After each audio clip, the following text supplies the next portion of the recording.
The Velaran homeworld glowed faintly in the darkness, its crystalline continents fractured by pale seams of light.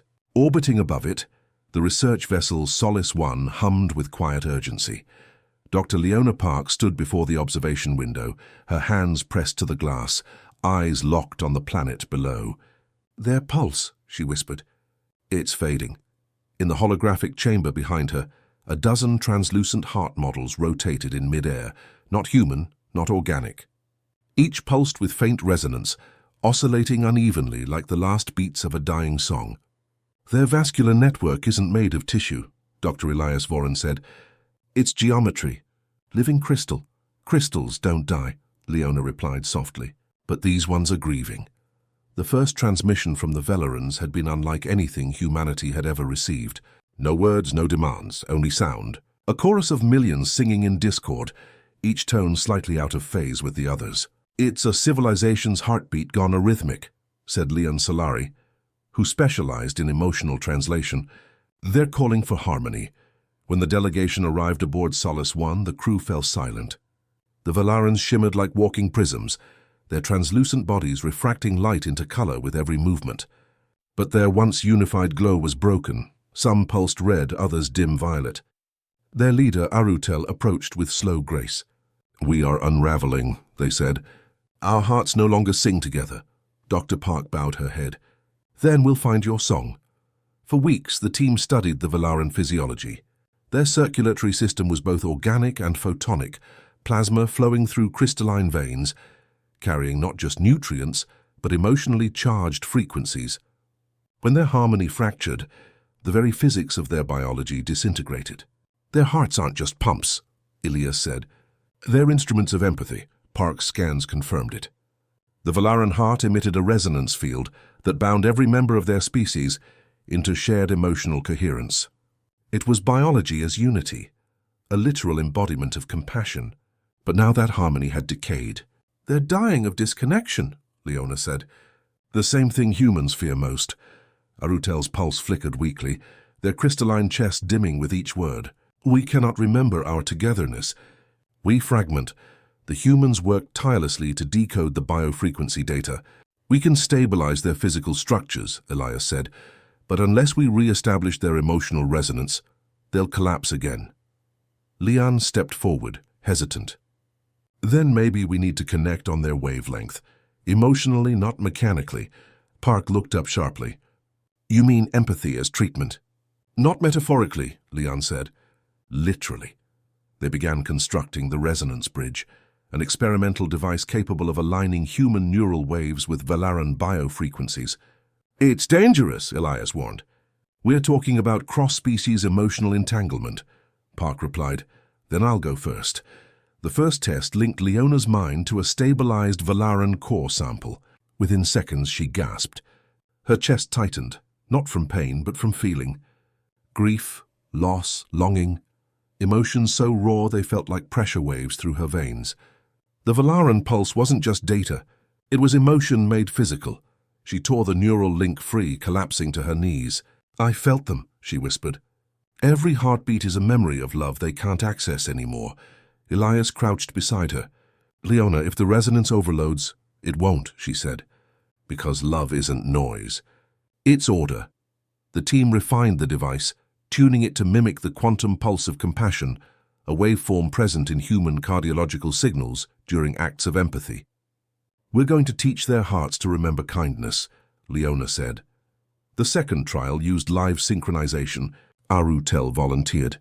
As Leona extended her hand toward their luminous form, their frequencies began to merge. The room filled with light so bright it fractured into color. Their pulses synchronized. For one perfect moment, human and alien hearts beating as one. Then came the tremor. Arutel convulsed, their crystal body flickering erratically. "It's too strong," Elias shouted. "The bridge can't stabilize dual emotional coherence." Leona held firm, gripping Arutel's hand even as her suit alarm screamed. "Stay with me," she whispered. "Don't fight it. Feel it, and then silence." The light faded. Arutel fell still. For a moment all seemed lost, until a faint hum filled the air, soft and harmonic. It grew, rising from one tone to a chorus, resonating through every surface of the ship. One by one, Velaran heart monitors stabilized. Arutel opened their eyes. Their glow was no longer fractured, but brilliant. "You sang with me," they said. Leona smiled weakly. "We both did." Outside, the Velaran atmosphere shimmered. Across their world, millions of hearts began to resynchronize, their civilization finding its rhythm again through the resonance of one shared connection. But deep within the resonance bridge, the data log showed an anomaly. The frequencies weren't just stabilizing the Velarans. They were echoing, returning toward humanity's biosignature with increasing intensity. Elias frowned. "Leona, the bridge isn't closing." She stared at the readouts, her own pulse now faintly glowing through her skin. "Then maybe," she said softly, "the cure goes both ways." And above them the stars pulsed once, in perfect time. For a time the Solace One felt alive. Every corridor hummed with faint resonance, the air carrying a pulse like the rhythm of a sleeping heart. Human and Velaran crew moved side by side, no longer strangers but reflections, glowing veins of light running faintly beneath both skins. "We're harmonizing," Lian Solari whispered. "Our bodies are remembering what it means to belong." Dr. Leona Park sat in the medbay, staring at her hands. Beneath the skin, faint bioluminescent lines pulsed in time with her heartbeat, the same crystalline frequency she'd seen in Arutel. "You're adapting," Elias Voren said softly, scanning her vitals. "Your cardiovascular field is resonating with Velaran frequency. You're half-tuned." Leona flexed her fingers. "It doesn't hurt." She looked up, her eyes catching faint glints of gold. "It feels peaceful," but the peace didn't last. The resonance bridge continued to operate beyond their control, its harmonics weaving into the ship's systems. Lights dimmed and brightened in sync with crew heartbeats. Machines began responding to emotion rather than command. "It's learning empathy," Leon said. "Through us." Arutel visited the lab daily, their glow stronger than before. "Our world sings again," they told Leona, "but the echo continues. Our people dream of humans, faces of warmth, eyes of light. Your heartbeats echo in our skies." Leona smiled faintly. "Then maybe healing isn't one-sided." Data from the Velaran surface showed something remarkable. Entire cities were glowing with synchronized resonance. Energy systems powered themselves through emotional alignment, and even damaged ecosystems began restoring autonomously. "They've turned empathy into renewable physics," Elias said in awe. Yet with every heartbeat that synchronized, the distinction between human and Velaran frequencies blurred. "We're approaching harmonic collapse," warned Dr. Marin from systems control. "If the resonance reaches full unity, we may lose separation of identity." Leona studied the waveform projections. Two peaks, human and Velaran, were converging into one. "We can't stop it without breaking the connection that's saving them," Arutel overheard. "Then why would you stop?" "Because if we merge completely," Leona said, "we might cease to be human." Arutel tilted their head, their voice soft but steady. "And if you do, will it be lost, wanted, or evolution?" The question lingered in the air like static. Days turned to weeks. Humans began exhibiting faint emotional telepathy. Conversations required fewer words. Feelings spread effortlessly. Comfort, understanding, sorrow. "It's beautiful," Leon whispered. "We're becoming a species that can't lie." But it terrified others. "Empathy without boundary is collapse," Elias warned. "We can't sustain individuality without friction." Leona paced the command deck, torn between fear and awe. "We wanted to heal connection," she said. "Now we're becoming it." The next anomaly came from the Velaran heart chambers below the planet's surface. The planetary core itself had begun resonating with the bridge, a massive crystalline heart, pulsing in rhythm with every being on Cerelia and every human linked through the bridge. "It's not just biology anymore," Elias murmured. "It's planetary cardiophysics." When Leona linked directly into the resonance field to study the phenomenon, she found herself standing within a vast expanse of light. Threads of gold and blue stretched into infinity, pulsing like veins. In their midst stood Arutel, luminous and calm. "You entered our heart," they said. Leona looked around in wonder. "No, I think we entered each other's." The resonance field was alive, not metaphorically but literally. It pulsed with the combined emotion of two civilizations, every joy, every grief, every act of love or fear woven into the rhythm of survival.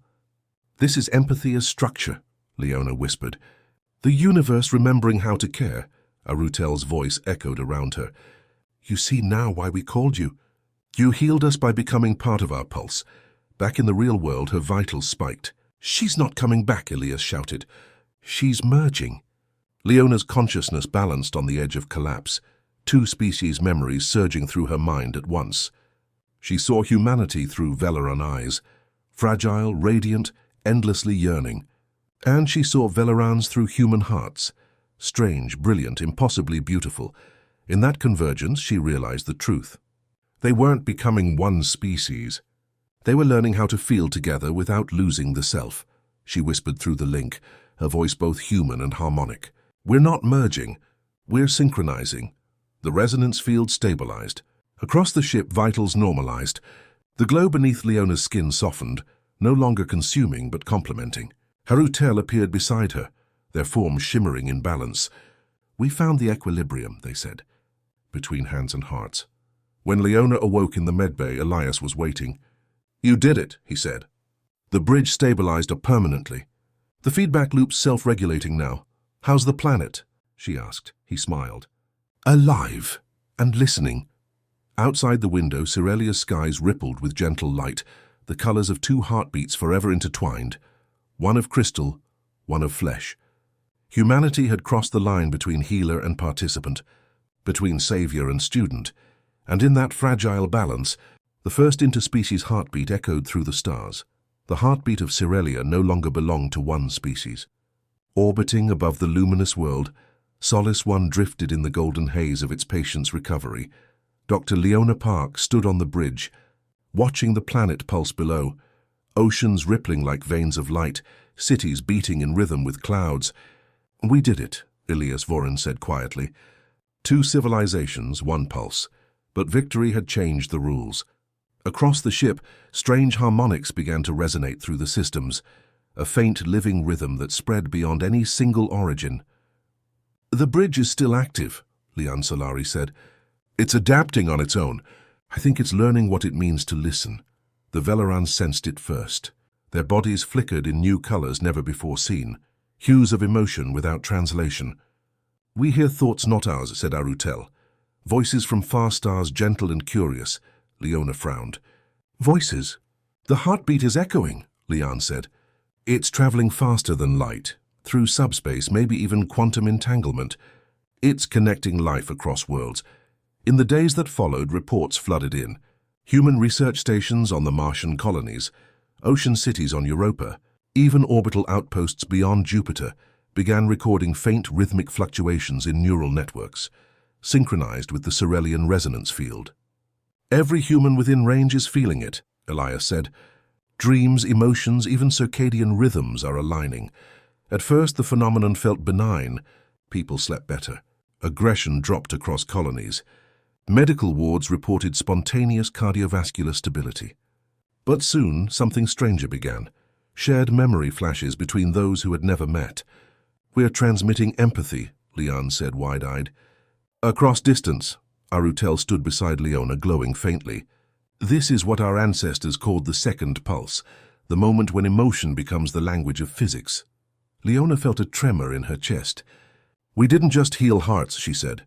"We changed communication itself. Scientists across species called it the harmonic wave. It traveled invisibly, connecting minds through shared resonance." Wars paused as soldiers felt the fear of their enemies. Famine relief expanded overnight as empathy crossed political boundaries. "It's like conscience went viral," Elias said, but not everyone welcomed it. On several frontier worlds, those untouched by the resonance began to fear what they called the infection of feeling. Their transmissions screamed of losing control, of individuality eroding in a tide of alien emotion. "They don't understand," Lian said softly. "We're not being erased. We're being seen." As fear spread, the Council demanded intervention. "If the harmonic wave continues to expand unchecked," the chairman warned, "it will merge thought networks across species. Civilization itself will lose structure." Leona stood before the Council hologram, her hands steady, her voice clear. "You're mistaking connection for control. The wave doesn't force empathy. It invites it. Arutel stepped forward beside her, crystalline light shimmering. You feared extinction, they said. We feared isolation. Together we found continuity. Perhaps your civilizations are not ready to feel this deeply, but feeling is the next form of understanding. Despite their words, the Council issued an order: dismantle the resonance bridge. Elias looked at Leona. If we obey, the harmonic wave collapses. The Velerans will lose coherence again. Leona shook her head. And if we disobey, we risk unifying every sentient life form into one consciousness. Arutel's voice glowed with calm certainty. That is not unity. That is evolution. They returned to Cirelia's surface. The skies were alive with light, auroras sweeping from pole to pole, reflecting the rhythm of every connected world. In the planetary core, the resonance bridge pulsed like a living organ, its song vibrating through the ground. It's reaching threshold, Elias said. One more pulse and it'll connect the entire sector. Leona stood before the core interface, torn between duty and destiny. If we shut it down, she whispered, we stop the spread. But if we don't, then we let the universe learn empathy, Lian finished. The next pulse struck like a supernova. Every being within light years felt a single overwhelming sensation: belonging. There was no sound, no command, just an unspoken recognition. Every life was connected by the same rhythm. Stars pulsed in unison. Oceans mirrored the sky. The harmonic wave spread beyond the Council's reach, beyond fear. Then silence. The resonance faded to a hum, constant, comforting. Systems stabilized. Cerelia glowed quietly, its pulse soft but eternal. It stopped spreading, Elias said. It found equilibrium, Leona exhaled. It learned restraint, Arutel smiled faintly. It learned compassion. From that day, the resonance bridge was no longer a device. It was a phenomenon. Every civilization touched by the wave carried a fragment of empathy that could not be unlearned. Wars ended in hesitation. Healing became dialogue. The Velarans called it the Great Listening. Humanity called it the Shared Pulse. And for the first time in history, two civilizations didn't just survive together, they understood together. Centuries later, the universe no longer whispered in silence. Every star hummed faintly. Every world pulsed with soft light. The harmonic wave had become a constant, an invisible thread woven into the structure of time. Where once there had been void, there was resonance. It was not domination, not assimilation. It was continuity, the pulse of empathy. On the rebuilt Cirelian capital, now called the Heart of Two Suns, humans and Velarans lived as one civilization. Their bodies had evolved in tandem, humans with veins that shimmered in dim light, Velarans with crystalline organs that beat in rhythm like flesh. We were never separate, said Arutel's descendant, a healer named Kairen. We were simply waiting to remember each other. Dr. Leona Park's legacy endured in every generation of hybrid healer. The Solace Institute of Resonant Medicine stood at the city's center, a towering prism of glass and light. Every wall vibrated faintly with heartbeats. Students from 100 worlds studied there, learning not to cure disease, but to restore balance between being and belonging. Elias Voron's writings became scripture for scientists. Healing is not correction. It is conversation. In the new curriculum, empathy was the first principle of physics. The Velerans had discovered that emotional resonance could manipulate quantum probabilities, making compassion not just moral but mechanical, a force that bent reality toward preservation. Empathy creates structure, Kairen taught. Every kind act strengthens the lattice of existence. Lian Solari's final recordings were kept in the archives, hours of songs composed from heartwave data, each melody representing one life saved through the bridge. Her voice trembled as she sang, a mixture of human breath and Veleran tone. Music, she said, is simply medicine spoken in light. And yet even peace carries questions. The resonance bridge was now ancient, woven into the planetary core. It pulsed regularly, connecting galaxies. But deep within its song, faint irregularities began to appear, anomalies that scientists couldn't explain. It's learning again, said Dr. Malin Park, Leona's great-granddaughter. Her research revealed a new harmonic frequency, one not of empathy, but of curiosity. It's listening outward, she said. As if searching for something beyond our shared heart, Arutel's descendants confirmed her suspicions. Across distant sectors, faint echoes of the resonance field had reached unknown civilizations, worlds that had never met humanity or the Velerans, now pulsing in gentle synchronization. The pulse of care had become cosmic inheritance. The Continuum Assembly gathered to discuss what this meant. If the harmonic wave has become self-sustaining, said Karen, then empathy is no longer a concept. It's a law of the universe. And if it's still growing, Malin asked, does that mean it's evolving past us? Silence followed. The only sound was the hum of 1,000 synchronized hearts. The decision was made. Malin and Karen would journey to the outermost edge of resonance to follow the pulse to its source. A ship was built, the Arutel Dawn, powered entirely by the harmonic engine. A drive fueled not by energy, but by coherence between minds. When they departed, the planet itself sang. Every citizen, human and Veleran alike, synchronized one final heartbeat, sending them into the void with warmth that transcended space. The journey lasted decades. The deeper they traveled, the quieter the resonance became, until they reached the edge of the mapped universe.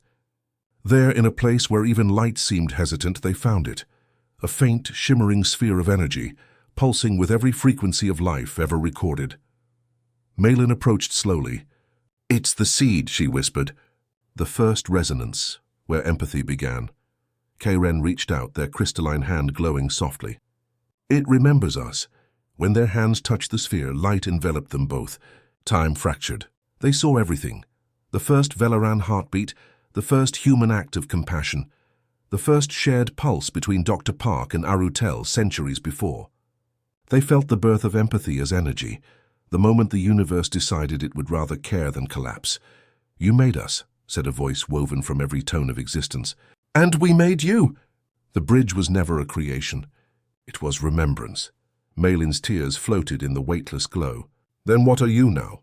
"We are the rhythm between all opposites. We are life understanding itself." The sphere dissolved into radiance. Every atom of their bodies pulsed with the new frequency, not erasing but expanding. They were no longer observers. They had become part of the forever pulse. Back on the heart of two suns, instruments detected a new harmonic, one that spanned not galaxies, but dimensions. The resonance wasn't spreading anymore. It was deepening. The universe had learned not just to feel, but to grow through feeling. From then on, no civilization truly died. When worlds fell silent, their heartbeats remained as luminous ripples across the continuum. Life had become self-healing, compassion its immune system. 1,000 years later, students at the Solace Institute still stood beneath the starlit ceiling, listening to the faint hum in the air. "What is that sound?" one asked. Their instructor smiled. "That," they said, "is everything that has ever loved." In the great archives, a single inscription shone above the resonance bridge. Human hands, alien hearts, one song endless echo. And across the living cosmos, the heartbeat continued, unsoft, patient, infinite, the sound of a universe that had learned, once and for all, that care itself is creation.